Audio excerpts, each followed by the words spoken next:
you know how intense wash day gets, like it's a commitment. Hi guys, welcome to my channel. My name is Wandia, and if you're new here, thank you so much for stopping by. If you always tune in, thank you for that as well. I truly appreciate it. Today I wanted to share with you the products that I normally use for wash day. I know wash day can be intense, so what I try and do is try and simplify, not add so many steps and not add so many products. I do realize at the end of the day, if you need the products, brilliant, but if you simplify your wash day, you'll be more inclined to wash your hair, I guess. So if you like this type of content, please subscribe to my channel. I truly appreciate it. We welcome everybody. This is a kind space, a safe space. It's absolutely free of charge, and we share a lot of information. So without further ado, I will jump straight into the video. So with the products that I use, the way I've decided to film this video is, you know how intense wash day gets, like it's a commitment. So what I'll do is I'll insert some snippets of my wash day because my cornrows are coming out, and whatever I feel is important for me to demonstrate, I will demonstrate, but otherwise I will talk you through the process. So I'll just put my cup of tea. Do you have your tea? Do you have your chocolate, your meal? Have you cast it on the telly? Let's go. Let's do this.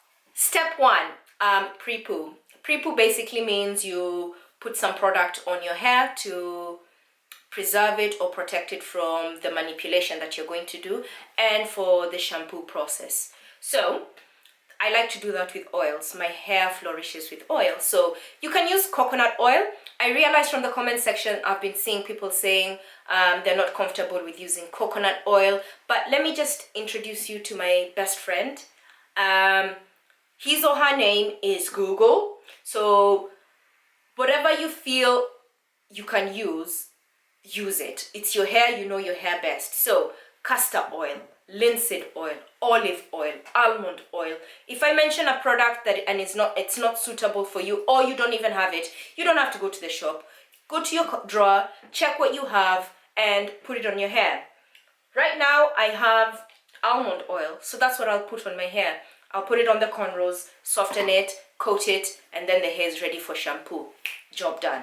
With shampoo and the products that I like to buy, if they're good enough and kind enough for my son, his skin and his scalp and his hair, then they're good enough for me. I don't want to be buying 73 products for one purpose. So I stick to this one. This is Garnier Ultimate Blends. It's silicone free and it doesn't have any parabens.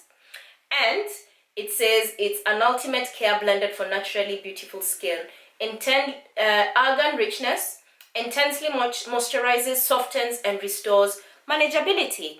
Job done. He can use it, I can use it, Miles can use it. Brilliant. Fantastic. I like this. And once this is done, I'll stick to the same product line. Before I had the cocoa butter, now I've moved to argan. Next I'll move to I think they have an almond one. So once this is done, I'll move on to that. One other thing I wanted to mention as well, when you're washing your hair, you want to reduce the amount of time that your wash day takes. So what I normally do, I stick my fingers in, I scrub, I pull them out, and then I move on. You don't want to be, because what will happen is you will manipulate your hair, untidy it, then when it comes time to combing, it will take you a lot of time. This way, you're just combing, brushing. You're scrubbing. You're taking your hands out, so when it comes to combing it through, it's not as shaggy, so to speak. It's just easy to comb out. We move on to the apple cider vinegar rinse. This is good for you. And what I normally do is I use a ratio of 1:1. If you're wondering why I'm doing this, I will link a video down below. It explains why I'm doing the apple cider vinegar rinse. So the ratio is 1:1. So whatever container you choose to use, cup, jar, mug, bowl, it doesn't matter, but the ratio is 1:1. So it will be 1 cup of apple cider vinegar to 1 cup of water. Personally, in true Wandia fashion, I eyeball it, but I try and make sure it's within that range. Once you've got the mixture nice and done, I pop it in my spray bottle. This is important because this is the tool I will use to saturate my hair. So when you're in the bathroom, you want to tilt your head back so that the apple cider vinegar doesn't trickle down to your eyes because it's going to sting. When you're saturating the hair with the rinse, you want to make sure it penetrates all the way to the scalp. So take your time up until you feel it's penetrated all the way to the scalp. It's going to be cold water, and that's how you'll know it's all the way to the scalp, because when you're washing, you're using hot water. When you're doing the rinse, you're using cold, so you can feel it on your scalp and in your hair. Once this is completely saturated, cover it with a shower cap and then leave it there to sit for 15, 20, 30 minutes, however much time you have. For me, I cover it with my shower cap and then I start to do my body scrub. That tends to take a lot of time, 15 to 20 minutes, so that by the time you're done, you tilt your hair back and then you rinse out the apple cider vinegar and water. Job done. After that, you need to dry your hair. You can use a towel or you can use a t-shirt. This is a safe space. So whatever you choose to use and whatever works for you, go ahead and do it. At the end of the day, you're the one who's looking after your hair, so you know what to do best. By the way, if you haven't subscribed, please subscribe. What are you waiting for? You're all the way in, so you might as well. I've got good things coming your way. Next step is deep conditioning. Still within the same line. I wanted to say that I stick to the same line of products because if you pair them, then you'll get the most out of the products themselves. These are the ones I use. These are Ultimate Blends. They normally have 3.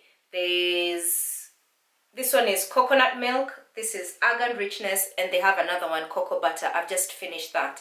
But a trick I like to do is I like to add glycerin, and I like to add, surprise, an essential oil. I add peppermint oil, and I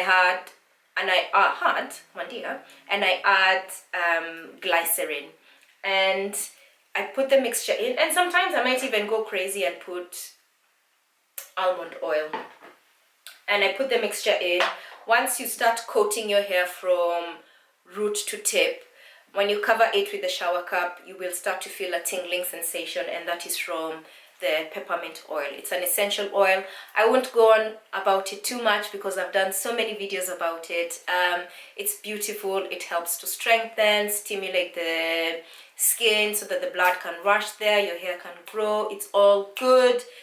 You need it in your life. It's very potent. You don't need too many drops on for the mixture. You conditioned your hair, you put it in you plonk it in a shower cap, and then you cover it. If you're fancy, you've got the fancy things I normally see some women on YouTube using. I just put a hat on and I crack on with my life. Go do the washing, put some music on, do some tidying up. Within a few hours, you don't have to take that long, but I like mine to sit there so that it can completely get all the nutrients and all the good stuff I've just pumped into it. The glycerin I've found in the last few times that I've washed works really, really well. So when I start to comb my hair, I use less effort and less time.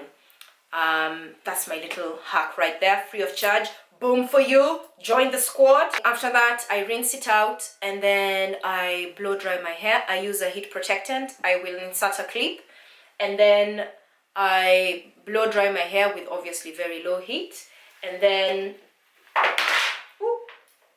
I moisturize my hair with this oil mix. I won't go on and on about it. I will put a link in the description box, which is literally just down there. There's a little arrow. Click it, then you'll see the link to this video on how I made this oil mix. So another useful hack I wanted to talk about before I sign off. Do you see this, the oil mix? I like to put it in glass jars. You don't have to go out and buy expensive glass jars. This was a previous candle jar. I got this from Yankee Candle, as you can see. But when you store it, it looks nice and pretty. So get an old jar. This one had candle as well. Clean it out, wash it, and then you can store your DIY products so that they can sit nice and pretty. You don't have to spend a lot of money on like glass jars. If you can't be bothered with candle, I've previously used this one. this glass jar here used to have coffee. So if you can't be bothered with the washing and all of that good stuff, try something else. But the candle ones, I like them because they're airtight, super tight, as in there's nothing that's gonna be going in there for, you know, to preserve the quality of the oil mix that you're doing. Those were so many hacks I shared right there.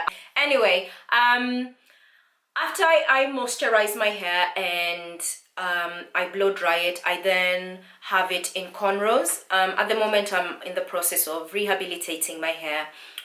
So I'm trying to use protective styling that will not cause any trauma or stress onto the hair. So when you're protecting your hair, or whatever protective stylings that you choose to put on your hair, you want to be mindful that it's not causing stress or trauma, because the hair will break. So after all that process of washing, buying products, making products, it's going to be futile if you go on and put a lot of stress and trauma to your hair. So be kind and gentle to your hair. It will grow, it will thicken, it will thrive. I hope you enjoyed this video. I hope you found it useful. Please leave a comment down below and let me know what you found most useful or insightful, and where you're watching the video from, I guess. Thank you so much for watching. I truly appreciate it. Please subscribe as well, and I hope I see you guys in my next video.